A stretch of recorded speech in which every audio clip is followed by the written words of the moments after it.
Riposte FM 106.3 106.3 tous les jeudis minuit 1h30 sur Radio Fréquence Paris Pluriel. Bon alors, petite chronique, qu'est-ce que tu nous as préparé avant de recevoir Roby comme il se doit? Alors c'est parti pour la chronique coup de pouce, coup de gueule. Comme chaque semaine, chers auditeurs de Riposte FM, on est là. On vous a concocté la petite revue de presse de la semaine. On le rappelle, nous ne sommes pas journalistes, nous sommes juste des citoyens. Tous ceux qui veulent intervenir, vous n'hésitez pas, le micro est ouvert. On commence cette semaine avec un premier sujet coup de gueule qui nous a été sélectionné par Divin pour rendre tout le crédit. Le mec il me balance direct. Ouais, mais ça me tient, j'assume totalement. Notre coup de gueule de la semaine, il va directement vers notre cher ami et ancien Premier ministre Manuel Valls, qui a déclaré ce mardi sa candidature à la mairie de Barcelone. Ah là là. Quoi? Cherchez Barcelone l'erreur. Alors mais pourquoi c'est pas Barcelone? la Non, c'est une bonne question. Alors effectivement, ce n'est pas la France. Ah oui, voilà, c'est bien. Tout à fait. Donc Barcelone, non, cher auditeur, c'est en Espagne. Hein. Tout à fait, Maya, tu me fais peur là. Barcelone, c'est pas la France. Oui, okay. mais parce que bon, il est un peu français, non? Alors il est carrément français, tout à fait. Par contre, mais à sa décharge, donc le père de Manuel Valls est catalan, et c'est vrai que depuis toujours, Manuel Valls a beaucoup mis en avant ses racines catalanes. Ouais. Donc même il est certes français, il a été Premier ministre en France, mais en tout cas il a ses origines qui ont toujours été assez marquées. Donc ça peut le faire, c'est normal, ça passe. Non, il y a un point qui est Attends, il est quand même ancien Premier ministre, il a été maire d'Evry très longtemps, il est toujours député de l'Essonne, c'est un élu de la République française, mais il se présente à une candidature municipale pour le coup, donc à Barcelone, en Espagne, donc dans un autre pays. Tout à fait. Donc moi, c'est ça quand me même. choque pas, hein. Franchement, ça me choque pas. Hein. Mais c'est surtout les engagements qu'il a en tant que député des Yvelines. Je crois, ouais, mais on est européen, non? On n'est pas censé être européen? Député de l'Essonne. De l'Essonne, autant pour moi. Tu as un mandat, tu es élu, tu es représentant d'un peuple, et tu largues tout ça pour aller te représenter dans un autre pays, pour essayer de... C'est vraiment du carriérisme. Ouais, il a largué quoi? On a quand même un peu l'impression que, bon... Le gars était Premier ministre, il s'en est pas sorti à la primaire de la gauche. Il est député. Un député sert à représenter. Attends, il a été Premier ministre, il s'est présenté à la primaire de la gauche, donc il était candidat à la présidentielle en France d'une certaine façon. Il a échoué, il se prend bâche sur bâche, et donc qu'est-ce qu'il fait? Délocalisation. Il va je me représente à Barcelone. Non, ça marche pas ici. Il a encore des engagements. Ok. En plus, il est encore élu. Voilà, il est encore élu français. S'il était peut pas faire sans engagement, ben non. Tu peux pas être élu français. Est-ce que tu as envie que toi, ton député que tu payes avec tes impôts, soit également le maire de Barcelone à temps partiel? Parce que c'est vrai que le maire de Barcelone, à mon avis, le mec doit pas être trop occupé quand même. C'est une petite ville, tu sais, il n'y a pas trop de trucs à faire, quoi. Voilà, merci. Je trouve ça abominable. Et en plus, on se demande avec quel fonds il fait sa campagne. Est-ce que c'est avec le salaire des députés de France? C'est quoi ce truc? Attends, on va délocaliser le sujet. C'est comme si tu étais un footballeur français, tu joues en France, et ben dis-toi que tu n'as pas le droit de jouer dans une autre équipe. T'as pas le droit, parce que t'as déjà représenté un pays, tu peux pas te permettre du jour au lendemain parce que t'es double nationalité. C'est autant son pays que l'autre, tu vois. Mais ça ne marche pas comme ça. Oui, mais si tu veux, la politique aussi, quand tu es élu comme ça, tu viens pour représenter des gens. Donc ça veut dire que tu les connais, ça veut dire que tu sais ce qu'ils vivent au quotidien. Ça veut dire qu'il connaît pas la vie des gens de Donc Barcelone. comment tu peux être élu d'un endroit et puis 2 jours après élu carrément dans un autre pays quand tu es censé quand même représenter les gens qui t'élisent? C'est problématique. C'est comme si demain, tu vois, un candidat à la mairie de Paris était quelqu'un qui n'avait jamais vécu à Paris. Tu vois, c'est un peu chelou quand même. Est-ce qu'on Comment il va représenter le peuple? Ok, ça s'entend. Après, il y a des gens qui potassent, tu sais pas. Ouais, t'as un peu l'impression que le mec, on lui claque la porte au nez, il essaie de rentrer par la fenêtre quand même. Il y a un moment, c'est compliqué. Non, en plus, c'est trop facile, quoi. Je veux dire, en France, ça marche pas. Tu dis, je relève mon côté barcelonais, tu vois, espagnol. J'ai peut-être essayé de trouver le soleil ailleurs. À un moment donné, attends, imagine un peu l'escroquerie, quoi. Les gens, ils l'ont voté pour lui. C'est une bonne escroquerie parce que franchement, Barcelone, c'est déjà bien, c'est bien en place. Alors, il est quand même pas le favori de la candidature à la mairie de Barcelone. Donc la maire en place est toujours en tête dans les sondages. Manuel Valls, lui, se porte candidat pour le parti anti-indépendantiste d'Espagne.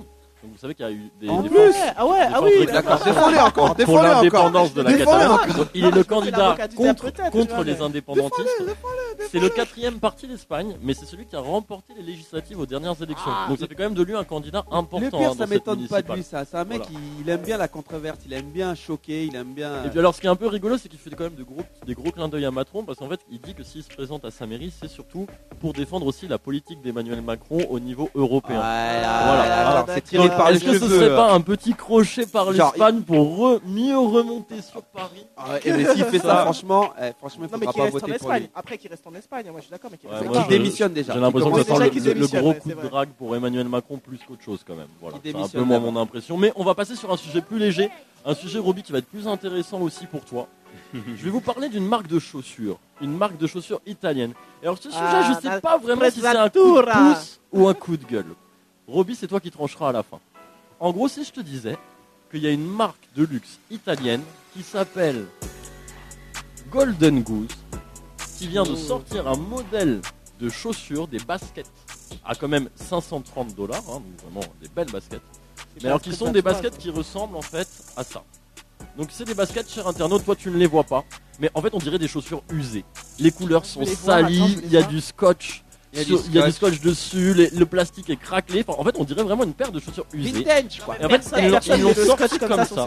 Ils l'ont Ça sorti n'existe pas, comme ça. ça. Et ben, écoute, apparemment, si. C'est une marque qui est quand même assez connue, une marque qui vient de Venise, en Italie. Le modèle s'appelle les Superstars. Elle a déchaîné les foudres des internautes qui se disent, mais attendez, $500, enfin 530 pour être précis, pour une paire de chaussures comme ça, c'est pas possible. Mais, et c'est ça que j'ai trouvé intéressant, et c'est pour ça que je sais pas si c'est un coup de gueule ou un coup de pouce, et que je suis hâte d'entendre l'analyse de Roby, c'est qu'en fait, la marque s'est justifiée en disant que la société était fière de souligner son rôle de pionnier dans l'explosion du look destroy, l'une des plus grandes tendances actuelles de la mode. Elle a poursuivi en disant « Les renforts en ruban adhésif du style sneakers superstar rendent hommage à la culture des skaters de la côte ouest. Les skaters pro qui ont inspiré les collections de chaussures de la marque depuis le début. » Personne Tu vois, du coup, en fait, il y a toute une histoire dans ce produit, il y a toute une démarche. Et Roby, vous les auditeurs, vous ne faites que l'entendre. Mais au-delà de cette voix marquée, Roby, il a son style aussi, c'est un sapeur, il nous vient donc du Congo. Et donc là, si vous le voyez dans le studio, enfin vous verrez sur les images, Bien sûr. il a vraiment son style, c'est quelqu'un qui sait que il n'y a pas que la musique, c'est un mode de vie, il y a la mode aussi avec. Qu'est-ce que tu penses toi du coup de cette histoire de basket de luxe Il y a ce qu'on appelle la provocation. Et la provocation, justement, ce qu'on appelle ça c'est pas un bad buzz, mais c'est vraiment ce qu'on appelle un very good buzz, quoi. Dans le sens où justement on vit dans une société de consommation où les gens justement achètent que du neuf et jettent de l'ancien. Et là justement ils ont été malins. Donc, c'est comme si entre guillemets, enfin, je vais être un peu vulgaire, mais c'est du foutage de gueule. Et non, pas du foutage de gueule. Non, c'est une sorte de trollage, quoi. En fait, c'est une sorte de mise en dérision, en fait, quoi, d'ironie. Et je pense que c'est cool, justement, de montrer en fait qu'on peut justement Garder longtemps les objets. garder longtemps les objets. En fait, on pense que la démarche, le public ne le comprend pas, ne le perçoit pas, mais artistiquement parlant, je comprends tout à fait la démarche. Ah oui, artistiquement, oui. Mais La démarche, elle est en fait de dire aux gens, écoutez, pourquoi acheter des paires à 1000 balles alors que la paire, elle va s'user en l'espace d'une semaine ou 2 semaines, quoi. Ouais. Donc à la limite, des fois, garder un truc usagé peut être... Mais elles sont pas vraiment usées. Non, c'est le façon style usée, quoi. usé. Bah, c'est comme tu C'est sais les exactement, jeans. elles sont pas vraiment usées, c'est vraiment bah, c'est comme- usé. bah, avant Fait ça, il y avait les pour jeans faire déchirés. la- Oui, c'est vrai. Il y a toujours des jeans déchirés. Ce qu'on appelle les haillons. Ouais. Les haillons, à la base, c'est souvent... J'aime pas ce mot-là, clochard, parce que c'est pas un joli mot. Ouais. Mais je dirais, il y a eu, il y a des gens qui vivent dans la rue, justement, qui n'ont pas les moyens de se pouvoir se payer un pantalon décent. Et la mode, ça s'inspire de la rue, en fait. Tu vois. Bah, c'est exactement, voilà, c'est ça qui Maintenant, justement, ça leur message. Maintenant, justement, acheter des trucs de marque, alors que tu peux créer ton style avec, justement, peu de moyens, c'est là où beaucoup de gens doivent réfléchir, justement, à où mettre son argent Tout à fait. dans quelque chose qui peut durer bon nombre d'années, ou aller acheter un truc cher qui va vous durer, je sais pas, 1 semaine, 2 semaines, quoi. Riposte FM 106.3, 106.3 tous les jeudis minuit 1h30 sur Radio Fréquence Paris Pluriel.